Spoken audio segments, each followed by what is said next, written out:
Hi, my name is Alpha Schulte from Money Made Simple. I'm a money and mindset mentor, and I'm about to be on the Online Prosperity Show talking about money, money stories, money beliefs, how to debunk a lot of them, and how to actually build the life that you want on your terms, your way.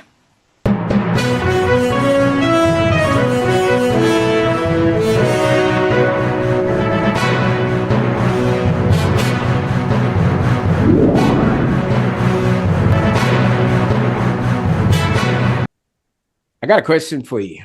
Are you Mhm. ready to finally get your money stuff sorted and be self-empowered? Or have you ever had that sinking feeling that you should be knowing a little bit more about money, but you don't want to admit it out loud and you think, I should know better or I should be doing better? Well, let me tell you something. You are not alone. And today we're going to be diving deep into the story that will make you feel seen, heard, and most importantly, equipped to change that. Now, I want to welcome you to the Online Prosperity Show, the number one place to get real practical advice and often untold insights from people who have cracked the code on problems that you are facing right now. And obviously, I did mention the word advice, but Alpha, if you could just maybe clarify that a little bit, what are we getting into today? All right, thank you very much. I'm happy to be here.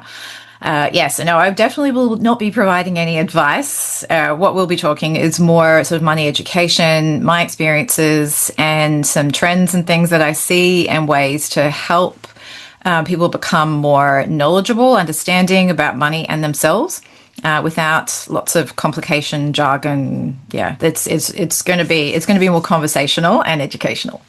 Absolutely. And now that we've got all the legalese out of the way, for those that are watching right now, thank you so much for tuning into the Online Prosperity Show. So, our guest today is Alpha Schulte, and she's the founder of Money Made Simple. And trust me, the name isn't a gimmick. I mean, you should see the earrings that she's got on right now. And she also helps women, business owners, bridge the gap between mindset and money mechanics, and also connecting their business cash flow with their personal lifestyle goals. And here's where it actually gets interesting.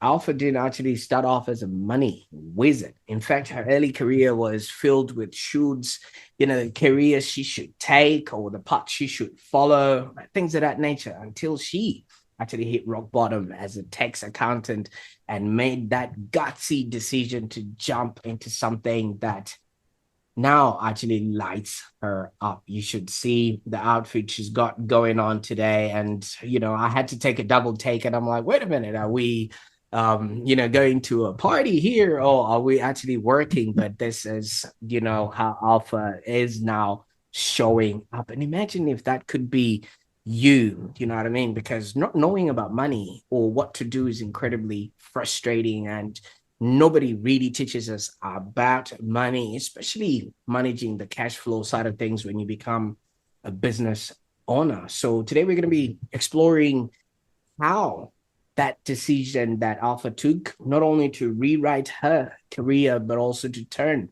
what she's doing into a movement of financial confidence for women and everything else that comes along the way. Now, Alpha, I could go on and talk about things I'm not even qualified to talk about.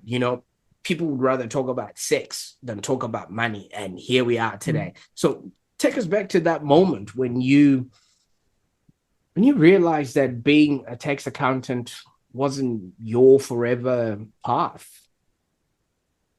Yeah, so it's like everyone, it's a journey. And I think whenever we're in school, we're trying to figure out what we want to do, and our education system, there's a lot. I mean, I know it's trying to do a lot, but there's also a lot of holes. And one of them is, how do we even figure out who we are and what it is that we like to do?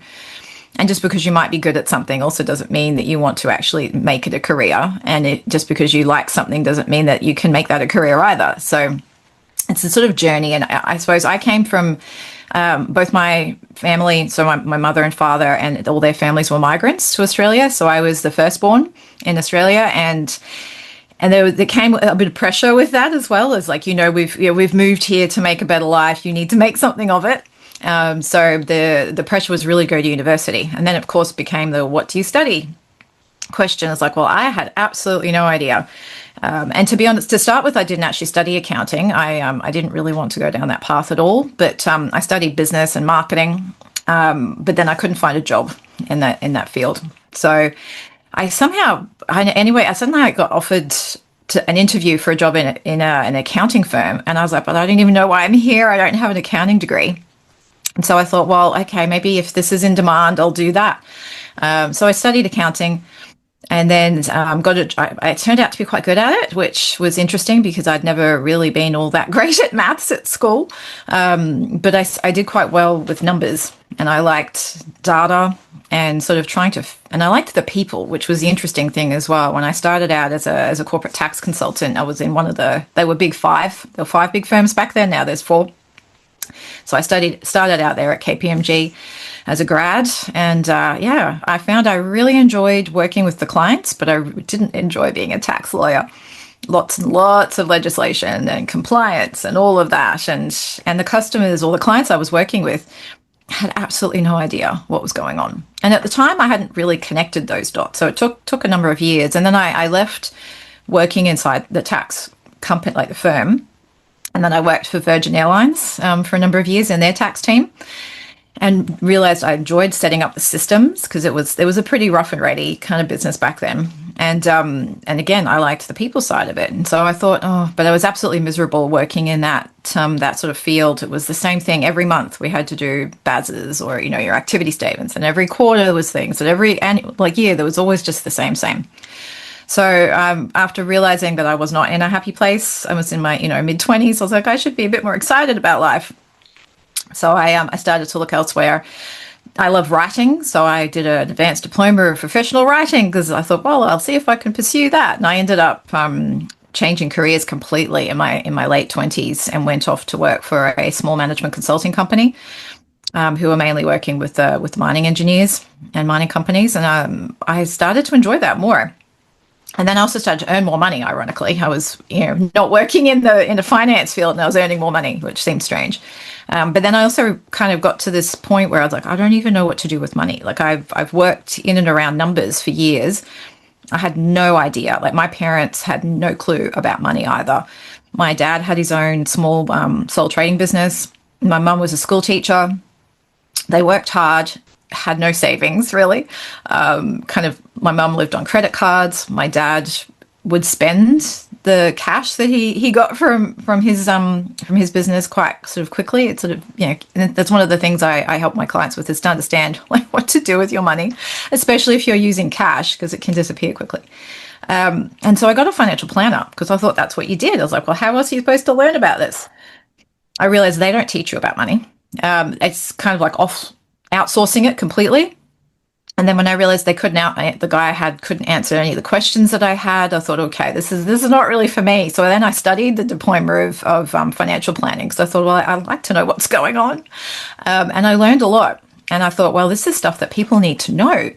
So I thought, I started to go down the path to become a financial planner. Then I realized it was just me doing more of the same, like people outsourcing it, and I couldn't really help with the education piece. So I wrote a course, which I was like, this is what everybody needs to know. And then I realized not many people want to know, because it's actually quite confronting when you realize that these are things that we should know and we don't know. So I thought, okay, I need to start to make some changes. And so I was doing all of this in my own life, and without realizing, because of course, the internet, everybody's watching, friends, they're like, oh, what are you doing? Can you show me what you're doing? And I was like, oh, okay. So I then just started to sort of do some money education here and there with people. I ran some workshops, put some more stuff online, and then just started to kind of grow from there. And then I also realized there was a pattern coming in there around the mindset. And all of my clients pretty much were women. And I noticed the trend that they were women business owners, because they were doing what they loved to do, making money, but not being able to keep any of it. And as small business owners or solopreneurs, it was a lot of stress on them to be able to run a profitable business and fund a lifestyle, and they hadn't really figured out how to marry the two up. So that's where I really started helping, because I love systems. I like to be able to help people put things in place that works for them, and then understand why they're doing what they're doing. What do they actually want to achieve? Because we're all kind of like, you grow up, save for a car, save for a house. Like, there's this kind of pattern that we all kind of get kind of locked into without really questioning, is that really what I want? Do I want the big house? Do I want a small house? Maybe yes, maybe no. What sort of, like, do I want a boat? Do I want to travel? Do I want, what kind of car? So all of these questions started to sort of come up, which started out of my journey. And I made some mistakes along the way as well. I ended up in credit card debt as well. Like, I was just sort of like, I can't believe I'm becoming my mother. So yeah, so I've learned through personal experience, education, and then also now I've learned a lot from working with clients too, to sort of see the struggles and the Absolutely. shame that goes with money as well, which it really, really, I get very passionate about the mindset side, because there's just so much that we're not taught, not just about money, but about life, and it flows into everything. Anyway, I could monologue for ages because I love I this, but can tell. I can tell. I was just while you were talking, I was just looking up on Amazon where I can get a pair of those gorgeous, gorgeous earrings. I mean, yeah, is it a I real? haven't actually seen them since my money pigs. Yeah, fantastic. No, obviously, Alpha, and thank you so much for taking us through that. So let's go back a little bit. You did say you were born sort of like first generation from parents that immigrated to Australia. Now, I really resonate with that. Where were the parents coming from? So my mother moved from Austria, and my father moved from what's called Northern Macedonia now. Okay. So And yeah, and and okay, so Austria, they speak German. Macedonia, they yes. speak a whole. They speak Macedonian, which is sort of similar to Serbian, Okay, Croatian. fantastic. It's Yugoslav. Yeah. Absolutely. So, what was the language that was spoken within the household? Mainly English, because Okay. that was the common language between my parents, because they met here. But my maternal grandmother taught me German, so I learned German. So I used to speak German with her and my mum. Ich spreche ein bisschen Deutsch. Good. But That's okay. but what I wanted to drive us to is what was the Mm, language around money, especially. none. Yes, right. That's Yeah. what did you grow up listening to? Yeah. Yeah, I grew up with a lot of avoidance. Like, it's interesting. At the time, I didn't kind of notice it, but now looking back, and I've done a lot of work on myself because I also take my clients through this too, is just sort of like, well, I just remember it being an unpleasant conversation. There would be arguments around being able to afford things, and it wasn't quite as straightforward. Like, I tend to see quite a lot, in relationships. One sort of tends to blame the other for either being a spender or the too much saving, or whatever. With my parents, both of them liked to spend, and they just did it in different ways on different things. But it was never a pleasant kind of discussion. And my parents split when I was 11, so I then got to see two different money kind of stories developing. So I saw my mother's and my dad's, and both of them came from pretty, meager backgrounds as well. So for my dad, there was never any money around when he was growing up. So whenever he did have some, he spent it because he was used to not having money. So this was an interesting money story that I saw. And my mum used to kind of overextend herself a bit as well, because she's like, I now finally have some. I want to enjoy life. But yeah, but you don't know what boundaries to put on that. So, but as far as discussions go, nothing, which is probably quite common, I think, for most people. So, see, in my household, I'm coming from an African background, and my wife is Italian, and our Mhm. kids, I think they're just there to spend our money. But I notice they take different aspects from each and every one of us. Yeah, The way maybe I talk, or the way I handle certain things, and yeah. the sort of way they do. Whose side did you pick after the divorce? In terms of money, oh, that's an interesting one. I think a little bit of, I think I actually tried to do the opposite of both of them. Okay. So I became the saver. So I didn't like spending money at all. I didn't want to have a credit card. When I got my first credit card, because I was traveling overseas on my own, I actually put money on it. Because back in those days, you couldn't have like the debit credit cards like you can now. So, but I was using my credit card like that. So I would spend money on my credit card and then pay it straight on because I didn't want to have any debt on it. So I kind of went the opposite of what my parents were doing because they were spending and building up debt, and some of it was good debt. You know, like they buy a house, buy an investment property, but it was all done very randomly. So yeah, I kind of did the opposite Absolutely. to start Now, with. Although, like I said, I did get into debt in my 20s. we're gonna get there. But what's now interesting is along the way you carved out an experience of your own, which Yeah. you now went on and started either learning, like you said, you learned from the institutions, and you also learned from people that actually do money for a living, the KPMGs and stuff like that. Where did it all Yeah. go wrong? Sorry. Where did it all go wrong? I think when I started to, because this is the interesting thing. I was very good at managing money when I didn't have much. When I started to earn a bit more in my 20s, I was like, oh, I don't know what to do with this. This is a new situation. I've never experienced this before. So I think I spent it because I was used to not having it and I was able to manage it better when I had less. And this is where our brains, and when we talk about like habits and things, our brains like familiarity. So we always try to get back to a state that our brains are comfortable with and familiar with. So that's sort of where I ended up. But thankfully I didn't stay there for long, and I kind of went, whoa, how on earth did I get here? Because I thought this was something I would never do because I was so trying to be like an away from kind of energy, Mm, so that when I actually experienced it, I was like, okay, I can't do the away from thing anymore. That's not working. I now need to figure out what it is that I want to do and how I want to be. And that sort of sense of self-identity starts to change, and that's what I then started to work on. So I didn't stay there for long, and I didn't go back either. So absolutely. Now, I mean, while you were speaking, you were talking about I should know about this already.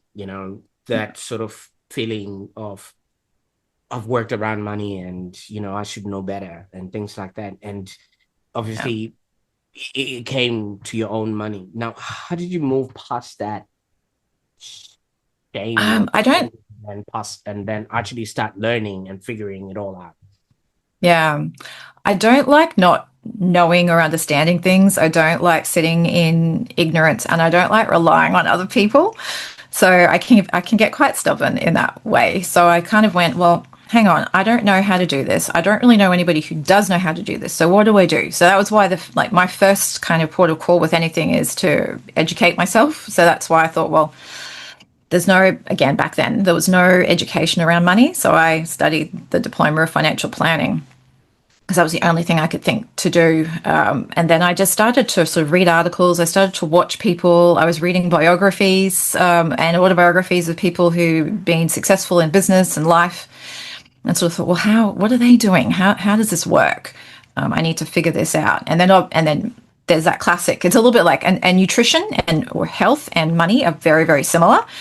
So it becomes that, when you think of health, like calories in, calories out, eat less than you, well, eat, exercise more. Anyway, understand that one. But, and then so with money, spend less than you earn. So that was like the first step. And I thought, okay, well, I can do that. Let's start there. And then it became, okay, well, then if I have a little bit more now because I'm, spending less than I'm earning, what do I do with that? Like, do I invest it? How do I invest it? What does that mean?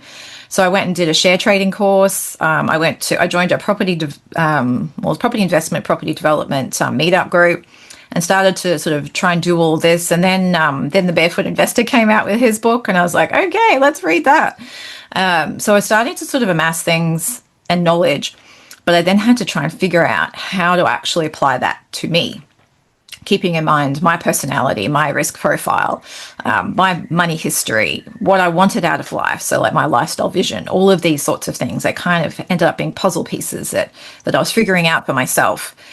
And once I was able to do that, and you have to sort of, you have to be comfortable with it. Other people won't understand what you're doing as well. Because when I left accounting and changed careers, I had friends who didn't understand why I was changing. So I had a bit of judgment around that.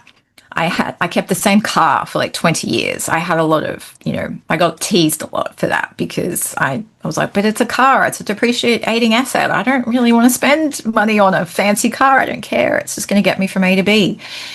So there's a lot of like commentary and judgment and things that can sometimes go with not doing things the way everybody expects you to do it. So that's another thing that I had to get comfortable with. And then I think in a way, some of us are needing permission to do that. And I think that's when I have like the clients who come to me, they're like, can I do this? And I was like, well, do you want to do it? And why do you want to do it? Because that part's important too. Because when you get pushback from people, you need to stick with your why, not to explain it to them, but to keep it in yourself. So that's sort of where the journey kind of had to evolve as a personal journey as well as a money journey. So from what I'm hearing here is it's not necessarily just money in your wallet or in your bank account. You also need to really go into some sort of transformation because how you do anything is how you do everything. Now, with this, fish don't see the water that they swim in. If we would look at where you were, especially when the money started flowing in, that became lifestyle crib.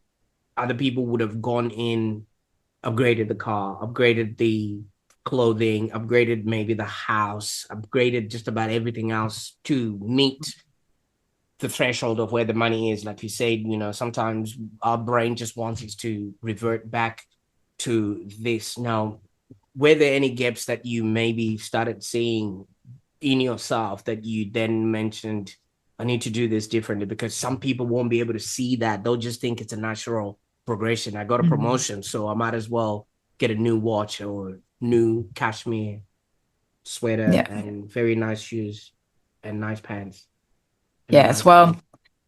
yeah, my lifestyle creep came more in the because I love traveling. So Yeah. I would just travel a little bit nicer. So instead of staying in either backpackers or a 3-star hotel, I might stay in a 4-star hotel, that sort of thing. So that's probably where. But I've never really been particularly attached to like the car or the house. Like I don't care if somebody thinks I look rich from the outside. Like I remember, and this is also all these experiences that we have, I reflect on and they happen for a reason. My dad went through that phase when he started to kind of, get a lot more financially stable, and he and his second wife bought the big house. I remember walking in there and just going, whoa, who's going to clean it? Like that was my first response. Like, oh my God, the bigger the house, the more cleaning. And yes, you can get a cleaner as well, but then life just gets more complicated. And there's a reason I called my business Money Made Simple. I like simplicity. I don't want too many moving parts. I don't want to have like, because with more money does come more responsibility as well. So I thought, well, how do I simplify things? So I mean, my husband and I, we have a house that's, it's more than comfortable. We've got a pool, we've got, aircon, like we've got all the comforts that we could possibly have. Is it a mansion? No, but I don't want one either. And we just have a little sedan car, partly because, we have a boat and we need to be able to put the dinghy on top of the car. So, the big cars, we wouldn't be able to do that. And I don't want to have to tow it anywhere. So it's just what is right for you and what is it that you want to actually achieve. For me, it's experiences. Like I love to travel.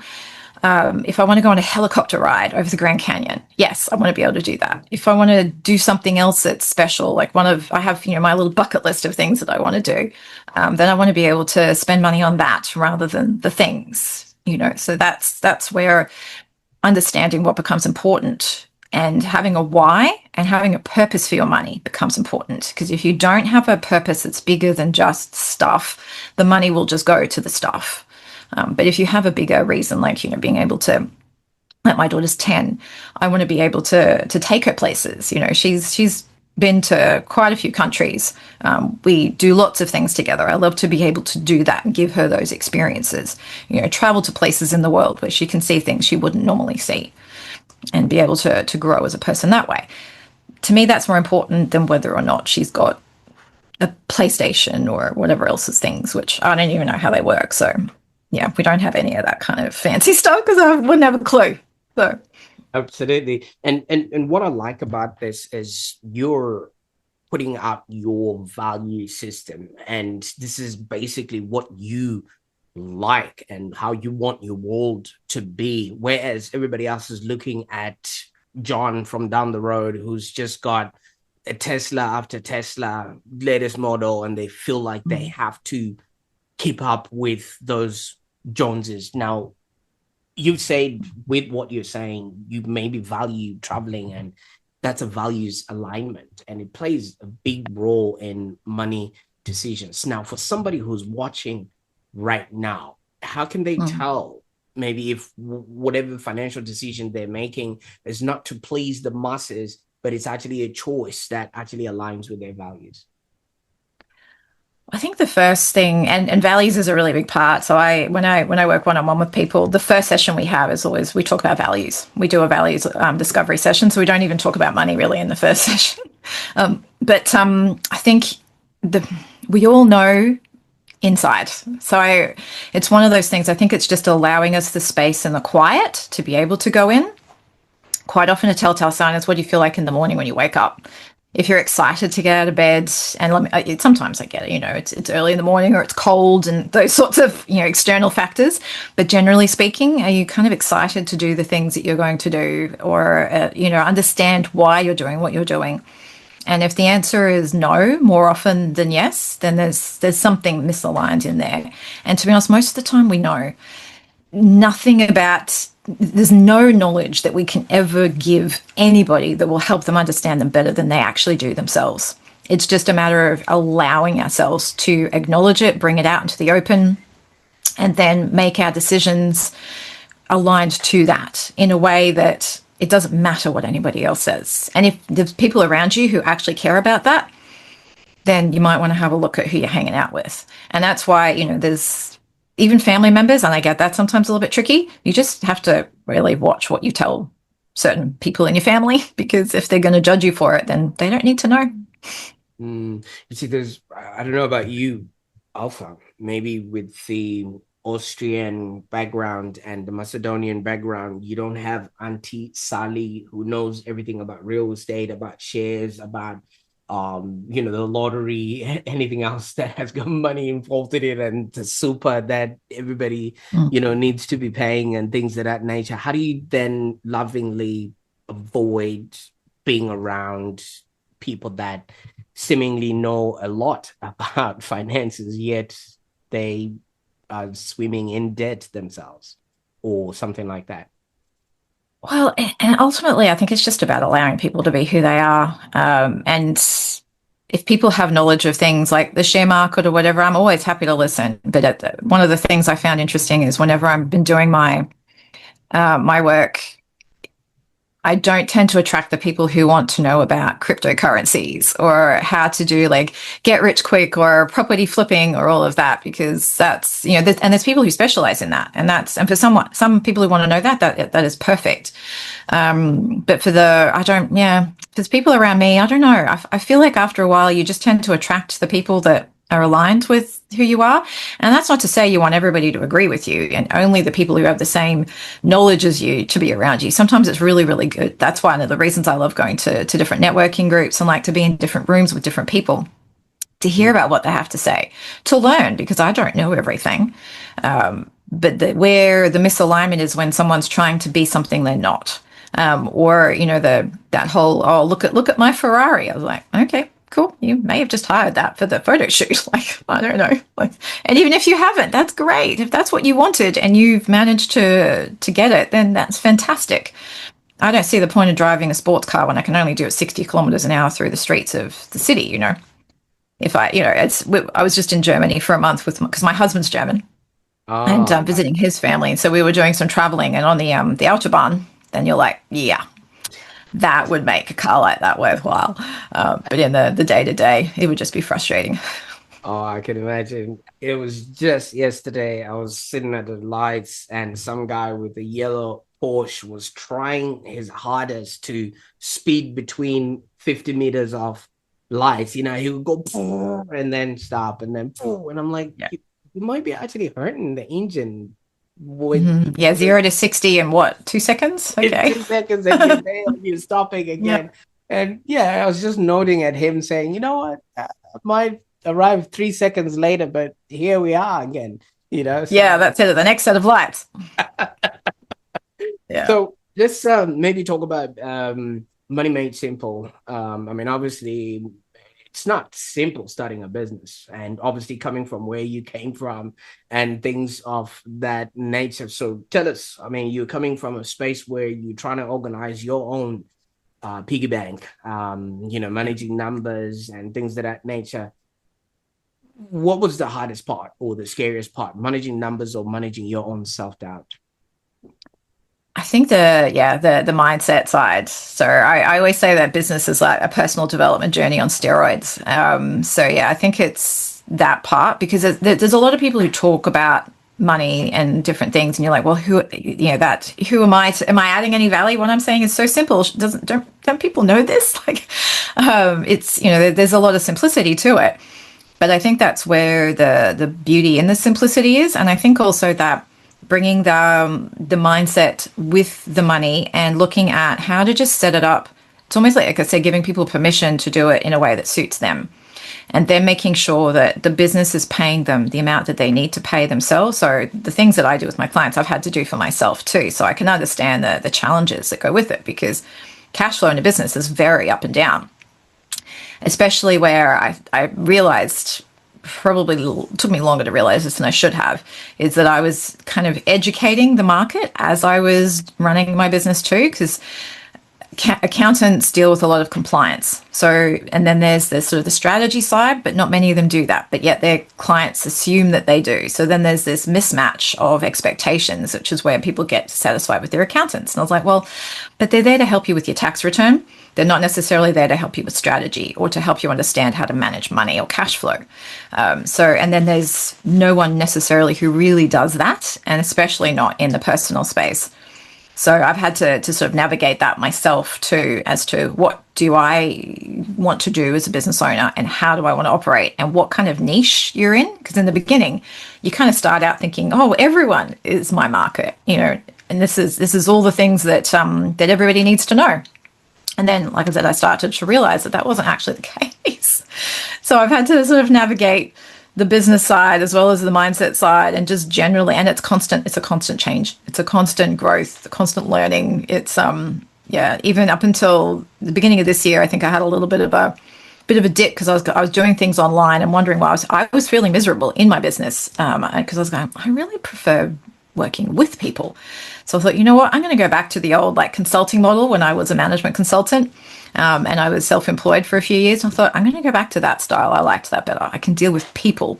I can do workshops. I can do collaborations. I can speak. I can, educate, do the things that I really love to do. So I think as a business owner, it's just learning that it's not a stagnant journey. It's a Mm, constantly evolving one, and then trying to match the money around all of that. But it definitely starts more up here than anything else. But you need to have your systems in place too. absolutely. And thank you so much for doing that. Now, I can imagine. You see, when you're working for yourself, especially as a business owner, money usually is one of the trophies of you actually doing or serving other people because that's how you are acknowledged for service. And it's kind of difficult to have somebody speaking to you from somewhere else and you feel like they are not actually seeing what you're doing. And I think the in-person setup is quite formidable, especially in this side of things, because I'm gonna have to open up to a lot of things that I'm not even opening up to maybe people that are really close to me. Yeah. So and what's been the sort of response from people when you started doing the face to face Much better. I managed to, I don't know, I seem to attract clients from different, and I get a lot of referrals too. I think because you're right, it's a very vulnerable space with money.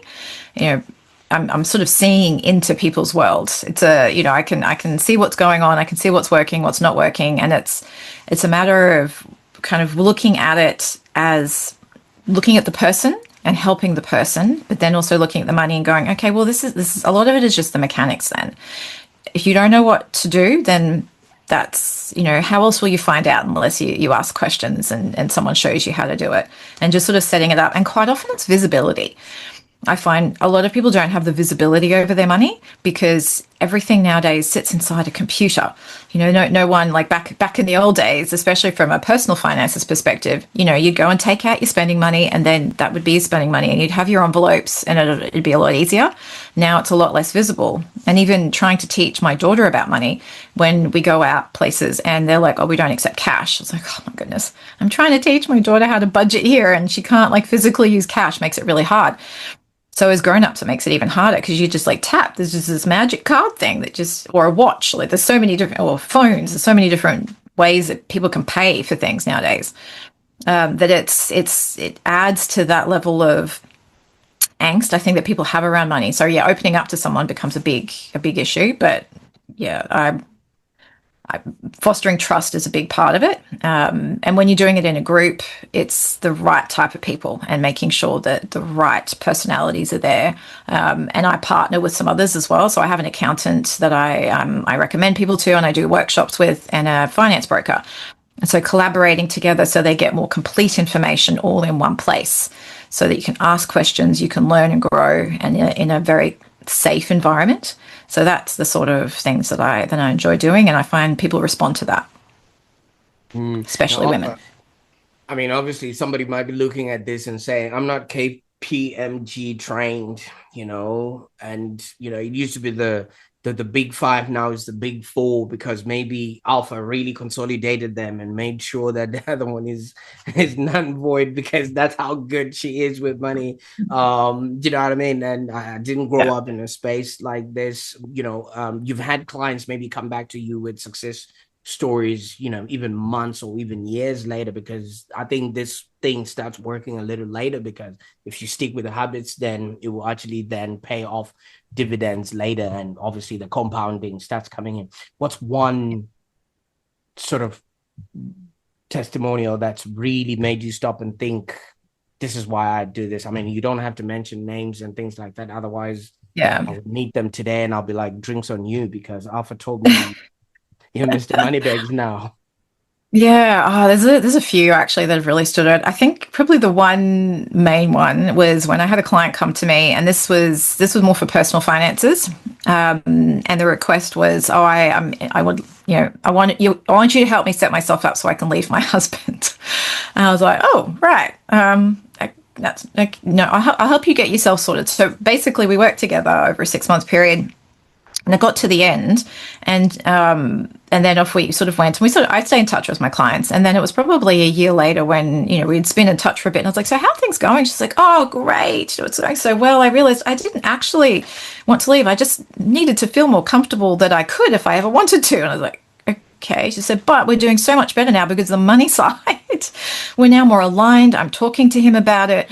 We're actually sitting down, we understand each other." And I was like, oh wow. So I felt quite happy that I wouldn't say saved a marriage, but certainly managed to help it stay together. And they're still together actually, because this was now like 3 or 4 years ago, I'd say.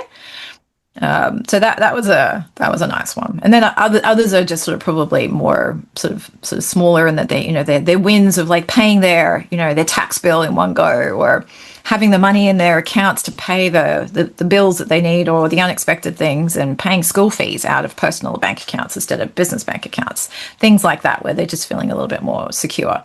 But no, the relationship one, that was probably one that really stood out. Absolutely. So I'm going to add that to your credentials: financial planner, accountant, plus marriage advisor slash. Oh yeah, that one was definitely a left field one. I was like, okay, yeah, It no, comes with anyway. the territory. But I Yeah. mean, obviously, there's a lot of misconceptions when it comes to money. Money doesn't grow on trees. I'm not made of money, and all those things that people grow up sort of learning and things of that nature. What's one that so many people actually believe, but yet it's the one thing that should actually be, you know, they should be very, very cognizant of, especially Yeah. smart business owners that they get wrong.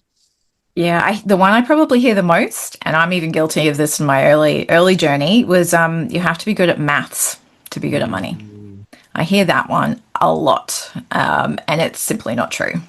There's so much that's, yeah, you do not have to be good at maths to be good at money. Yes, money is numbers and math is numbers, but they're completely different. And the way you manage it's totally different. And what it means is different for everybody. So that's probably the main one that I hear a lot that I would debunk. I said, well, there I was already just trying to calculate how much, I need to be saving in order for me to be rich But, enough for but that it, Ferrari yeah, but you're it talking becomes the about. meaning. Yeah, it I, becomes the meaning of what you want, why you want it. And it's, yeah. And yes, you can add things up, but when we think maths, I don't know, I think it's just that level of complexity. Oh, I need to understand fractions and divisions. And to be honest, the only element of maths that's useful to money is compounding. Like you mentioned that word before. That is the biggest thing that if anybody learned anything in maths, and this I'm already explaining compounding to my 10-year-old, is understand how compounding can work for you and it can work against you. But you need to understand it so that when you work with both sides of it, you actually can make better decisions. That's pretty much the only part of maths I think is actually relevant in a, so substantial way. like I think it was Einstein that said it is the eighth wonder of the world. Those that understand it earn it, those that don't pay it, and it's just that distinction that people need to actually understand. But with money, from what I'm hearing, there's a lot of unlearning that needs to happen for the learning to actually go on. Then there might be Sally who's just sitting there saying, "Oh, I'm too old. I can't even get started on this. My brain Yeah. can't even match what was that compounding thing you're talking about, and all of Mm. those C words that come along with it." But I've Yeah. got to ask you, you had to learn all of these credentials and learn how to money, and you even also had to learn how to ride a bike in your 30s. What's up with that? Hmm. Yeah, neither of my parents, I don't know, biking just wasn't really a thing. And I had a little strawberry shortcake tricycle when I was, I don't know, 4 or 5, and I fell off it. And my dad, being a, very energetic Eastern European, threw it in the bin, and I never got another bike. So, and whereas my husband being German, it's a very biking culture. So that was always one of the things I wanted to learn how to do. So I learned when I was, yeah, it's a lot harder when you're in your 30s to learn to ride a bike. But yes, but you essentially can learn anything. And as far as when it's too late, of course, compounding works better over time. So the earlier that you start, the better. That said, though, I have most of my clients are over 45. They're probably between 45 and 55. And there's still things you can do in that span of time that can actually improve things. Ultimately, though, it's about putting money aside, investing it. We have the superannuation system in Australia, which is sort of a more tax effective way of investing because you only pay 15% tax in your super fund.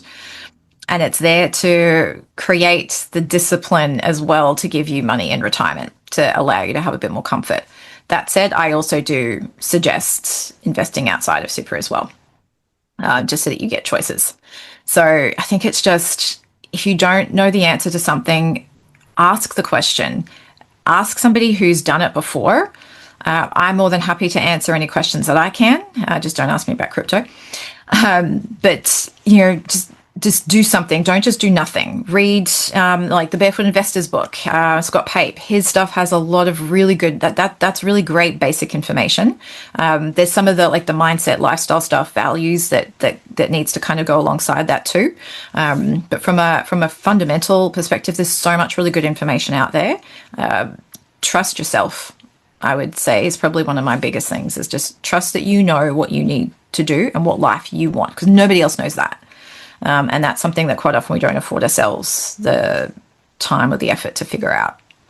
Mm, absolutely. And from what I'm seeing and hearing, your business isn't just about numbers, right? It's not just about spreadsheets and just making sure, Um, what do you call it in accounts? The T accounts, or the your stuff. profit or loss or your balance sheet. I Yeah. feel like it's about giving people back to themselves, especially permission to design the life that they actually want. Does this feel true for you? Absolutely. And if they're a business owner, the business they want to fund the life they want. But ultimately, it starts with what life do you actually want to lead? Mhm. And then the Abs- business can fund it. Absolutely. But somebody might also be sitting here, like you said, you could look up all this information, Google it up and stuff like that. So if I can just Google financial tips for free, what should I pay for help? What's your answer to that?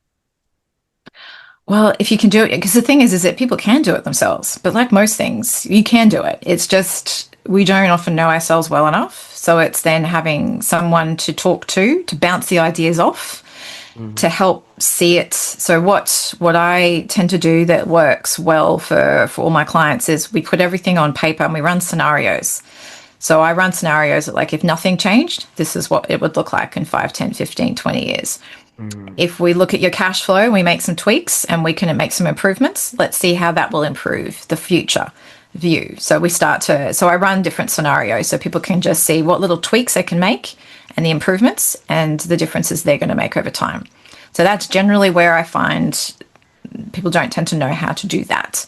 And that's where I add the extra value plus just the general information that you can get it all, you can get a lot of it in one place, and also kind of give ideas they might not have thought about before, and to allow people the ability to express their thoughts out loud in a safe environment where they can talk about it, where they're not going to be judged. And I often have my clients bring in their partners, and so they can have those conversations together with a neutral third party who they don't need to kind of feel bad about not having the conversations with their partner or it gets too heated. So I'm there to mediate, not as a proper mediator, but just as a sounding board.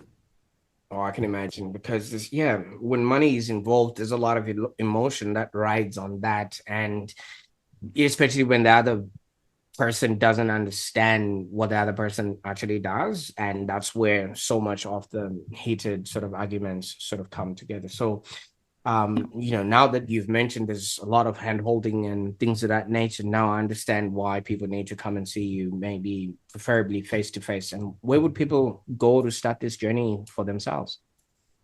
So they can go to my website, which is money-madesimple.com.au, and from there you can find me. This you can find all my socials links from there. There's a lot of freebies that you can download. I have a free clarity chat, so the website's probably the best place to go because then you can find all different ways to get in touch with me that way.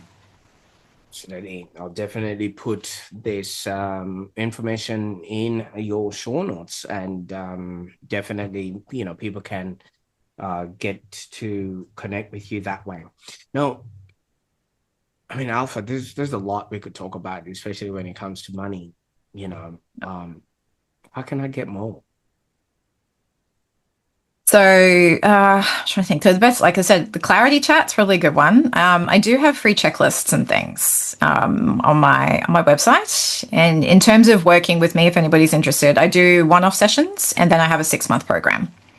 And then there'll be different workshops and things. I've actually got another workshop I'm working on at the moment with this accountant and finance broker.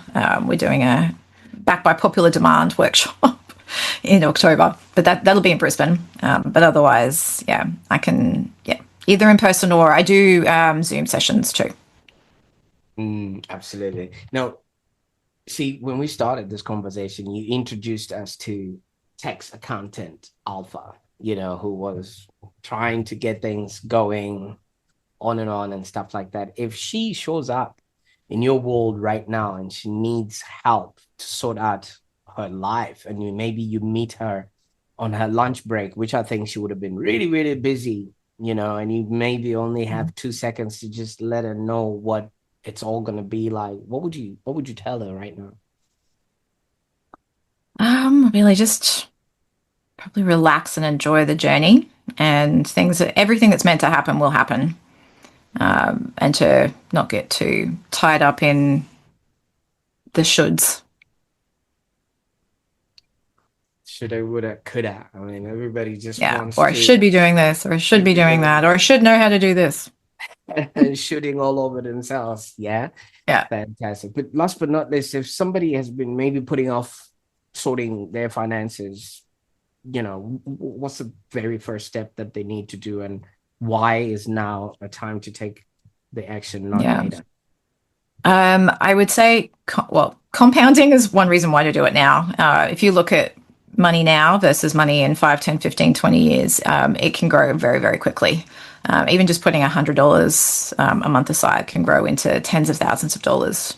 And if they're avoiding it, I would say you've got to look at why it's being avoided and what sorts of things. Is it the too hard conversation? Is it you just don't know? Are you afraid of becoming like, the story or the what you saw your parents growing up? And just, I suppose, looking at recognizing the fact that you have your own power and you have the power to make choices and changes. And you can do that whenever you want. And if you can do that whenever you want, why not just do it now?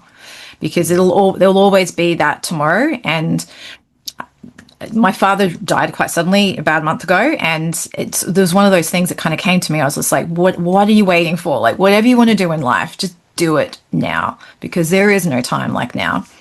Tomorrow is not guaranteed. That said, though, there will be a lot of tomorrows, hopefully, for most of your listeners.